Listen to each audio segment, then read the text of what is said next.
Assalamualaikum dan hai. Saya Wazin Azizan. Dalam video ini saya nak kongsikan sedikit tentang teknik mudah tingkatkan kredibiliti, terutamanya di Facebook. Alright, setiap perniagaan mempunyai pengemudinya, iaitu seorang usahawan. Setiap perniagaan perlu ada seorang usahawan. Jadi untuk memastikan sesebuah perniagaan itu ataupun produk dan jenama bisnes dikenali ramai, pengemudi ataupun usahawan perlu melakukan sesuatu, iaitu promosi. Promosi ni sebenarnya ada pelbagai jenis. Yang paling utamanya adalah promosi jenis terang-terangan dan juga soft selling. So usahawan tersebut yang dikenali dengan hati budi yang baik. Ini adalah satu contoh situasi. Usahawan yang suka berkongsi ilmu dan juga membantu usahawan lain akan mula dikenali dan dipercayai ramai. Ini mengambil masa sedikit demi sedikit. Ia mengambil masa. Tetapi soalnya ramai yang bertanya bagaimana cara untuk melakukannya. Okey, ia boleh dikatakan kebanyakan usahawan telah mempunyai akaun Facebook sekarang ini. Semua lebih kurang, kalau ikutkan purata di Malaysia ni, semua orang ada akaun Facebook. Okey. Ia adalah amat rugi, jika kita sebagai seorang usahawan tidak mempelbagaikan cara pemasaran di Facebook. Di Facebook anda boleh buat pemasaran, dan di dalam video ini saya akan kongsikan kepada anda kaedah yang anda boleh lakukan di Facebook. Iaitu dengan menggunakan grup. Anda boleh gunakan grup ataupun Facebook personal anda. Grup sebenarnya adalah satu ruang berkumpulnya pengguna Facebook yang mempunyai minat yang sama. Anda mungkin sebelum ni pernah tengok banyak grup yang ada di Facebook. Ada grup pelbagai niche. Itu mengikut niche grup. Jadi apa yang perlu anda lakukan adalah anda perlu join grup yang ikut niche anda ataupun ikut bidang anda. So, yang pertama adalah anda perlu guna nama sebenar di Facebook. Anda perlu guna nama sebenar di Facebook. Contohnya macam saya, Wazin Azizan. So, saya gunakan nama Facebook saya adalah Wazin Azizan, bukan kereta Porsche, bukan robot.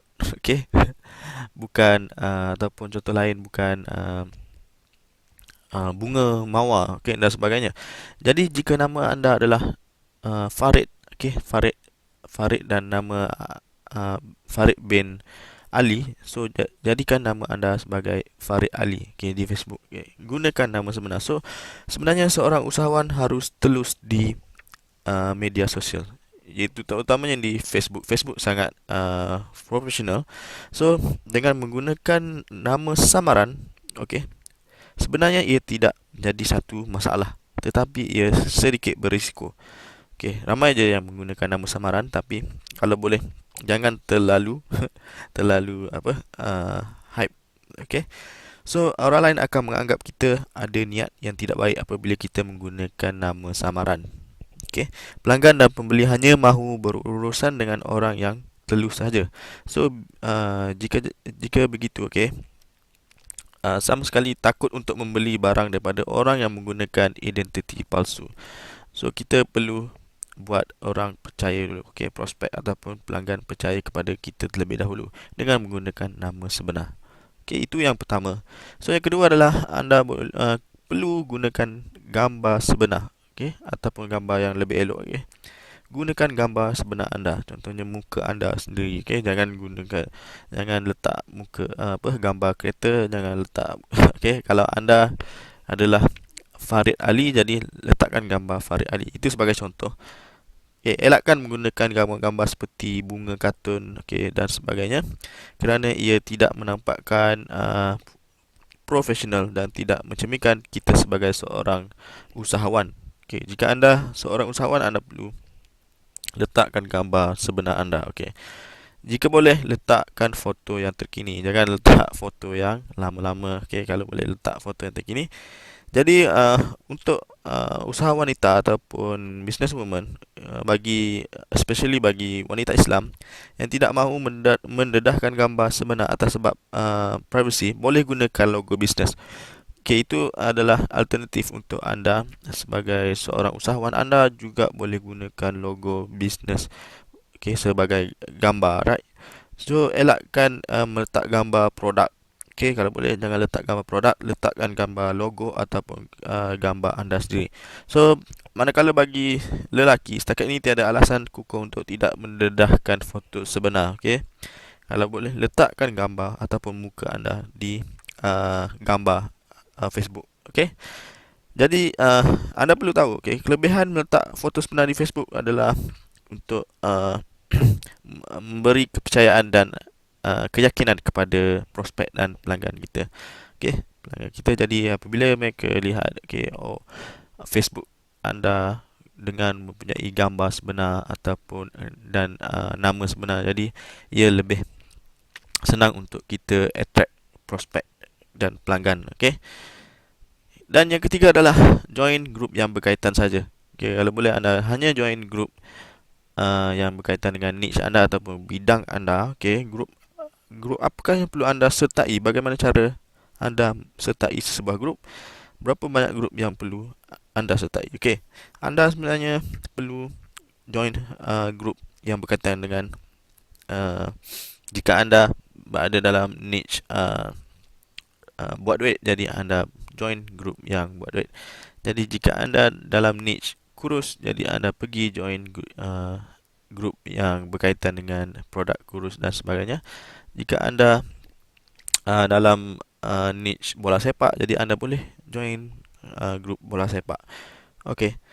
So untuk grup yang berkaitan perniagaan, ini adalah sebagai contoh. Di sana terkumpul ramai usahawan.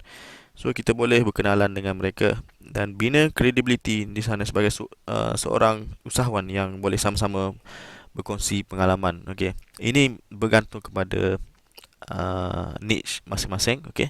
Jika anda dalam niche apa seperti yang telah saya bagi tahu ini, jika anda dalam niche kurus, okey, anda pakar dalam diet, so anda masuk ke dalam grup diet. So berikan tips-tips untuk membina kredibiliti.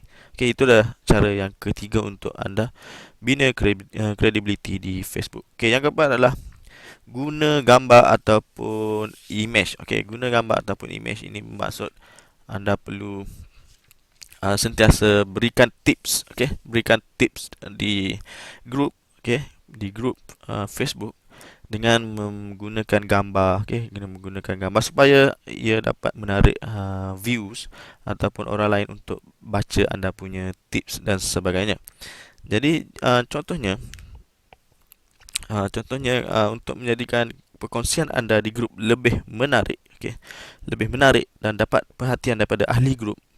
Okey, gambar ataupun foto adalah yang sesuai, okey, yang paling sesuai untuk anda attract, okey, attract eyes ataupun catch eyes catching, okey, dan sebagainya. Contohnya, jika anda berkongsi tentang business offline, so sertakan sekali gambar kedai anda. Okey, contohnya, okey, jika anda dalam niche kurus, jadi anda kongsikan tips anda, okey, kongsikan tips anda dalam bentuk gambar, okey, letak gambar yang menarik yang dapat menarik mata orang lain. Okey, yang kelima adalah penulisan dalam bentuk tips. Okey, seperti yang sebelum ni tadi yang guna gambar, anda perlulah guna dengan apa method ini, okey, dengan menulis di grup, okey, menulis di grup dengan memberikan pelbagai tips, tapi anda tidak perlu menulis terlalu panjang, okey, kalau boleh hanya tips ringkas. So penulisan dalam bentuk senarai tips adalah lebih digemari berbanding penulisan yang agak panjang lebar. So apa yang anda perlu lakukan adalah hanya tips-tips. Okay, senarai contohnya nombor satu adalah bla bla bla bla, nombor dua bla bla bla. So itu adalah senarai tips. Okay, jangan terlalu panjang sebab orang malas nak baca. Jadi yang anda perlu lakukan hanyalah senaraikan tips, jangan terlalu panjang. Okay. Dan yang keenam adalah perkongsian, okay, pengalaman sebenar. Jika anda ada pengalaman sebenar dalam bidang apa yang anda ceburi, contohnya kalau yang niche kurus tadi, okay, contohnya anda dulu gemuk, okay, dulu berat badan yang apa yang tinggi.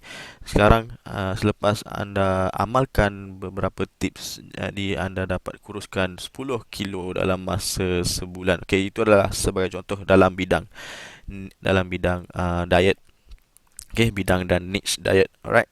Itu dengan perkongsian ini, okey, ahli grup juga amat suka dengan pengalaman sebenar anda. Okey, berikan inspirasi motivasi kepada mereka tanpa menyuruh mereka bermotivasi, tetapi kongsikan cerita yang memberi mereka suntikan ataupun suntikan semangat. Okey, berikan mereka macam satu perkara ataupun tips ataupun pengalaman sebenar anda untuk memberikan mereka satu motivasi supaya mereka dapat jadi seperti anda. Okey, itu adalah cara untuk anda tingkatkan kredibiliti anda. Okey, kredibiliti anda. So yang terakhir adalah berikan komen positif. So apabila anda join di grup, so sikap tolak ansur adalah amat penting. Anda sebenarnya berada dalam satu komuniti. Jadi selain berkongsi, kita juga perlu memberikan komen yang positif kepada ahli lain apabila mereka berkongsi tips. Okey, apabila mereka berkongsi tips, panduan dan pengalaman, so anda perlu berinteraksi dengan mereka juga. Okey, jangan kalau boleh jangan senyap dan sebagainya.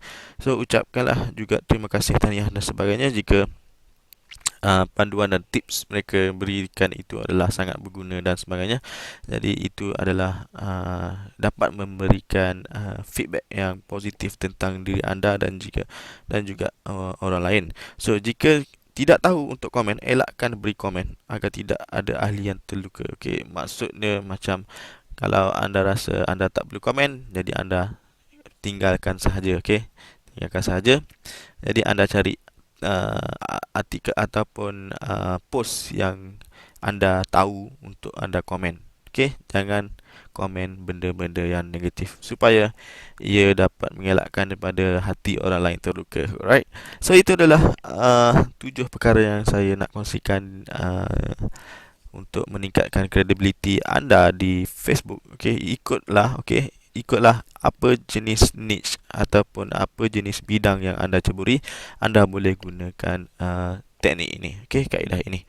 Jadi kita jumpa lagi untuk video akan datang, okey, dengan tips-tips yang lain. Okey, terima kasih. Assalamualaikum.